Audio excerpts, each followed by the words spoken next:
this tutorial I'm going to show you how to do some of the shading techniques that I showed you in lesson 1. So in the first lesson we did some different shading techniques. We went from hatching, cross-hatching, stippling, blending and scribbling as our techniques, and we're going to apply those to a form where we're trying to use the shading to show something looking 3D. So we're going to do a series of spheres. So in order to create those, just find anything from around the house. It could be a lid off a coffee jar. You're still going to use the same techniques no matter how big or small the circle is. I would say don't do them too big. This is an A4 piece of paper. Do them so that you can fit them with a bit of space around each of them, so you've got room to draw the shadow and things like that. So I'm going to imagine the light's coming in from, say, this direction. It's going to reflect off probably an area somewhere in this region. That's where it's going to hit the most. We're not going to add any shading to that area whatsoever. If we've got this round shape and the light hits here, then the back half of that round shape is obviously going to be in shadow, and it's also going to make a shadow on the surface that it sits on. The first thing you might want to do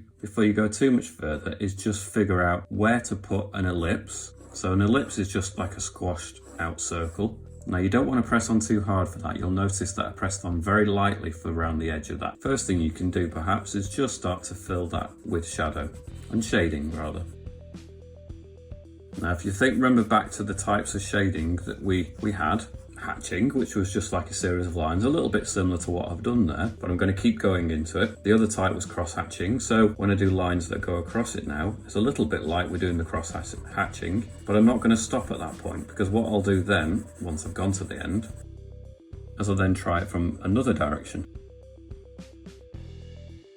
Now, if you remember back to the first tutorial, one of the ways that I was recommending you do the shading is to hold the pencil from further away the end. That way you can use the side of the pencil and then you can just go over it and smooth some of that in as well. If I want to tidy it up at the end and have a really nice neat line to it, I can always go over it with the eraser. Just find a sharp corner on your eraser and just rub out any bits that you're not happy with along that edge. So the next thing we're going to do is we're going to create like a series of areas that's going to have different shading. So it's going to follow that initial shape. So almost you can imagine now there's an area. I'll do this line on it a little bit dark. You don't need to draw this line. I'm only doing it to show you. So it's almost like there's an egg shape there that is not going to have any shading on it whatsoever. And then there's going to be another like bigger egg shape that goes around even further, and that's going to have like a middle lightness, so it's not as light as that, but it's not going to be as dark as this. And then this last area is going to be darker. I'll start with the darker area, so we'll do the technique that I just showed you of holding it from further away. It is more difficult to stop yourself from going over the line when you're holding it like this, but it's still possible. So I didn't draw a dark line here to separate the two areas. What I have done is shaded up to that line and then just stopped my shading. Really important that you don't add a dark line at that point. If you've made a dark line, it's not going to look blended. It's not going to help you with your technique, because now what you should do along that edge is just lightly go over it. So you're not pressing on as hard as you did in this area. You're just lightly trying to blend it in from that edge. So you just go along that edge, just try and get it to the point where it's not obvious where it stops and where it begins. You can continue that round at the top edge, continue that up through the corner here. Well, there's no corner, you know what I mean, round along the edge. And keep adding it and building it up gradually. So I'm only doing it in light layers because I'm only pressing on lightly. I'm not holding on to the pencil over here, so therefore I'm not pressing on too much at all. Now, because I did draw that shape to begin with, that line, even though it wasn't dark, is still too much. So I'm going to just get rid of that because I want there to be no shapes there at all other than the difference in shading. One thing that's going to be really important about this area of your sphere is that it isn't going to be the same darkness all over, because when you get to this section, what's going to happen is it's going to reflect the light area. So let's just say that it was sat on a table. Most of the table is white. You can see the surrounding area is going to be a light area, apart from the bit that's in shadow. So the bits that's surrounding the shadow on the rest of whatever surface it's rested on is going to shine and reflect back onto part of where we've got the shadow. You could just get a rubber, or an eraser, sorry, and you could erase a little bit of the shadow there. Not too much, but a little section. Maybe you wouldn't want to do it right up to the edge, so we can go back into it now so it doesn't go right up to the very edge, and maybe we can just sort of soften that in a little bit. Another way of getting that same effect is to perhaps just make the rest of it a little bit darker. So we're now going to leave a section of it light, but we could move back to this section. So I'm just adjusting my grip on the pencil again. I'm going to go around this area where we started. Now this is the kind of exercise in shading and trying to get a 3D shape that does take quite a lot of practice. You're not going to get it looking perfect first time, or it's unlikely to. If you do, fantastic, well done. But the chances are it's going to be something that does need a bit of practice. So don't beat yourself up. Don't feel too badly about it. If it doesn't end up looking perfect the first time, you need to just have a go at sticking at it. And if it goes wrong, well, it's a good exercise. Just like an exercise at the gym, you have to go every day and practice that exercise to become good at it, become stronger. It's a little bit like that with drawing exercises too. It's not going to be that you do it perfectly first time. You're going to have to keep going back, doing it on a daily basis, and then you will get better and better and stronger at doing this particular kind of task. Okay, I'm going to go back over onto the shadow, maybe make that even darker, because sometimes you think it looks dark until you've made another area look dark, and then just the difference doesn't look strong enough. So this looks almost the same as bits on our sphere shape, so I'm going to make it a bit darker just so that it stands out more clearly. You'll notice that I'm holding the pencil a little bit further towards the edge or towards the end, not quite, but I'm not quite as far away as I was either, so I'm holding it somewhere between those two. So I'm still trying to create big movements, but I need to press on a little bit more if I'm wanting to make it darker, so I've moved my grip a little bit closer towards the end.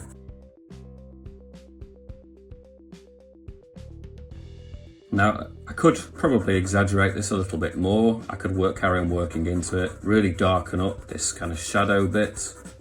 But actually, I think the overall effect has kind of been demonstrated anyway. I think you can probably see the overall kind of 3D effect that I've made by using the shading on it and the tone on it. We obviously have the ability to see in 3D because we have two eyes, but if we didn't have two eyes and we only had one eye, or we're looking at a photograph, the main way that we can see the shape of things is because we understand how light affects things. So it is really important, if you want to make a drawing that looks like something from the real world, makes it look realistic, then you need to understand how to do accurate use of shading and how light actually behaves on things. Because if you don't understand how the light behaves, then you're going to find it very difficult to make something look realistic. Now you'll notice I didn't use my finger at all, so I didn't need to smudge it. All of the blending has been done with the pencil tip, and that's it. So the next one I'm going to move on to is the hatching one. Now this does get more tricky. With hatching, we've got lines that only go in one direction. So once you're happy that you've mastered that one and you understand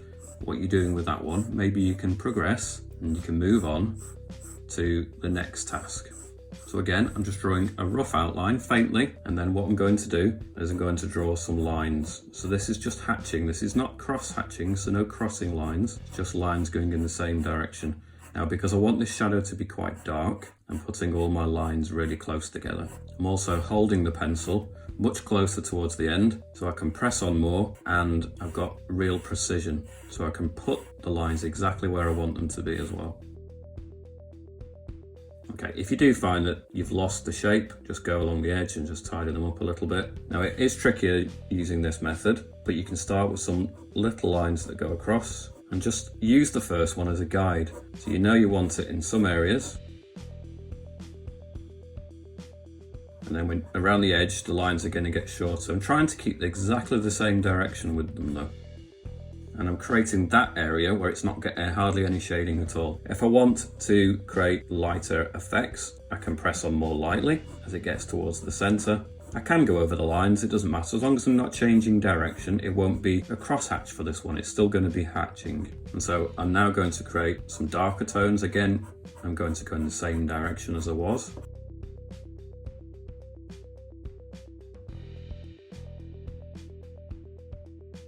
So I go back over the lines, I can press on hard where I want the darker shading to be. I'm trying my best not to change direction. It is actually a trickier way of working this. It's not one that I'm used to using. And so even for me who does a lot of drawing, this is a challenging one. Normally I work like this. This is the way that I prefer to shade personally, but it might be that if you were looking to do kind of illustrations and comic book style, then this is perhaps more the kind of shading that you'd need to do. I think if I was to do this one again, I would try and do it with fewer lines so that I'm not going over the same lines as much. If I could show you now. So you can always rub it out. You can always do a section again if you don't like it enough. It's important to use the eraser. So rather than giving up and starting again, which is something that in my classroom that many of my pupils ask to do. So rather than doing that, we're going to just try and stick with it. But it does mean that you can correct it. I've not had to start the whole thing again. I've just carefully rubbed out as much as I can. And then maybe I can just use my lines a bit more neatly. Maybe I don't need to go over them quite as often as I did. So I'm just lightly going around the edge now, just trying to kind of feather them in. You don't see the edge stopping quite so quickly. Now we have got an area there, so I could go back and I could just rub out that section if I wanted to. And I've created the same light effect that I've got there. Or I could just go over and press on really lightly for the lines in that area. So there's a difference. Some areas the lines are dark, some areas the lines are light. The next one that I am going to do is going to be the cross hatching. So it's going to look pretty much the same as those other two spheres, but it's going to be using lines that do cross over each other. This time I can do my lines going both ways. So I can do them this way. And I can have them going in the opposite direction too. Just like I did earlier, I wanted an area where perhaps I didn't have much shading on it at all. So I want more shading in this section. So I'm going to do lines going that way first. And then I can go back over it and do some lines going the opposite way, or a different way at least anyway. Now there's two sharpen edge there, so I'm going to just continue some of these lines into there. Perhaps I don't need to cross hatch all of them. Maybe some of the lines can just be out on their own without the lines going across them. And then they're going to look a little bit lighter than they do when it's got lines going across them. So I want to make this area darker again. So I'm going to repeat, go over this section.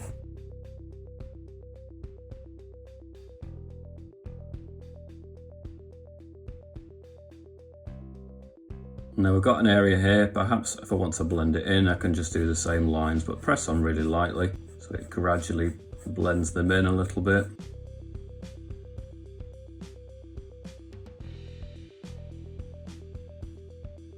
So again, if I want to make the shadow darker, I can just go over those lines, maybe double them up. I'm pressing on quite hard for these now.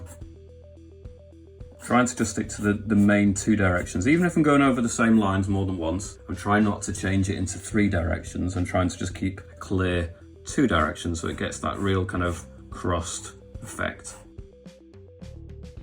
There, so that could be our cross-hatched effect. The next one could be our stippled effect, which if you remember from the first tutorial, this is the one that really takes a long time. So I'm going to speed this one up, but basically it's putting all the dots in the right area, but this one, in all honesty, takes ages. So actually I'm going to make the dots a bit bigger. So rather than doing little dots like that is also very noisy, I'm going to do like little scribbled circles instead. So they're going to be separate points, but they're just going to be slightly bigger. It should take slightly less time. They'll be more noticeable more quickly. That's the plan.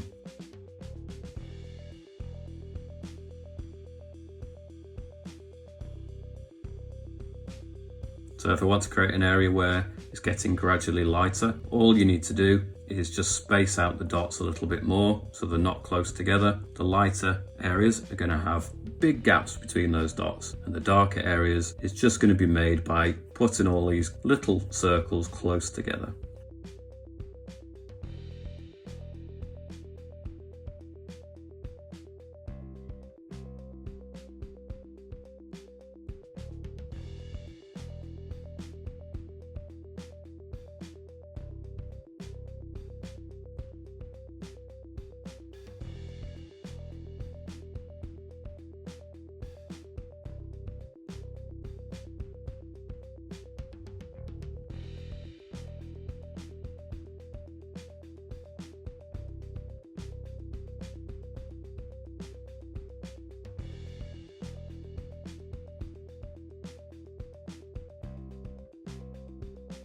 Okay, that will do for the stippling effect. Honestly, my hand is really hurting at this point, so not perhaps the most fun method, but it has a completely unique, individual look about it, which you may enjoy actually creating. Last one. So I'm going to do the overall shadow first. So I'll get the shadow in place. And for this one, we're looking at the scribbling technique. So we can all scribble. We can all just go around in circles. The trick is to try and almost kind of keep a neat looking scribble. So when we get to the edge, we need to make sure that the scribbling doesn't go beyond the point where we want it. So scribbling can be scruffy, but also it can be neat.